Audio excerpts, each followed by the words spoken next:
What's up, guys? My wife just ran the marathon in Long Beach, California, and she beat the time she was hoping for. She got 4 hours and 20 minutes, and she was thinking it would be amazing if she got it in 4 hours and 30 minutes. She was thinking it could be closer to 5 hours. So she beat her goal, guys. That's what life's all about, right? Setting goals and surpassing our goals. So remember that, right? We always want to be striving for something, right? We need to have a purpose, a reason for getting up in the morning, right? That's important. So find that passion, right? But I'm so proud of her, so just want to give you the heads up. Also, I just want to let you know that earnings season is going to be starting here mid-October. And remember, what moves stocks in the end? Earnings, right? Fundamentals of a company. So if your company that you're in, for example, misses on earnings, right, especially with guidance, that usually sends the stock down. And then on the flip side, right, if your company you're in beats and raises guidance, then the stock usually gets rewarded. So expect a feast or famine type of market, guys. So this is where you want to make sure, you know what your earnings are, the dates of all the companies you own.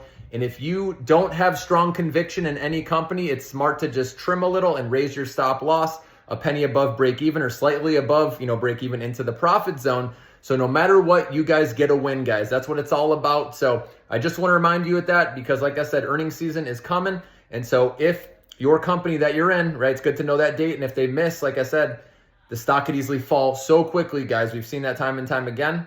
And if they beat and raise, stock can go way higher and the rally can continue. So, but that's up to you how much you want to go into earnings with.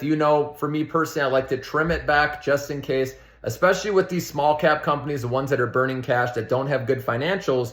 Usually they don't report great earnings. Of course, it depends on the company, right? But again, just make sure you research, understand, what you're holding going into earnings, know those dates.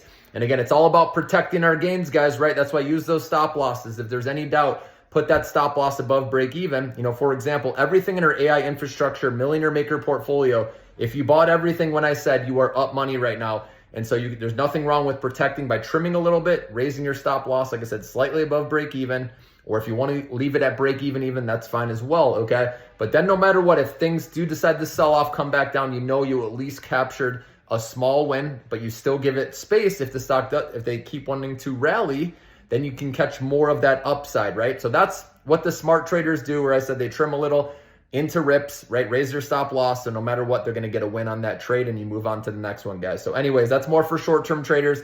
But even if, some people say they're long-term, but then they're bothered when they're like, oh, I could have sold up here. If you think that's going to be you, or later if you see a sell-off, let's say the government, opens again and the stocks sell off and fill the gap back down to where we started, that could be a decent drop, with these stocks that have rallied big. So just keep that in mind. Have that honest conversation with yourself. I always care about you guys, right? Getting wins, protecting profits, obviously, okay? But anyways, enjoy your weekend, guys, and I'll talk to you soon.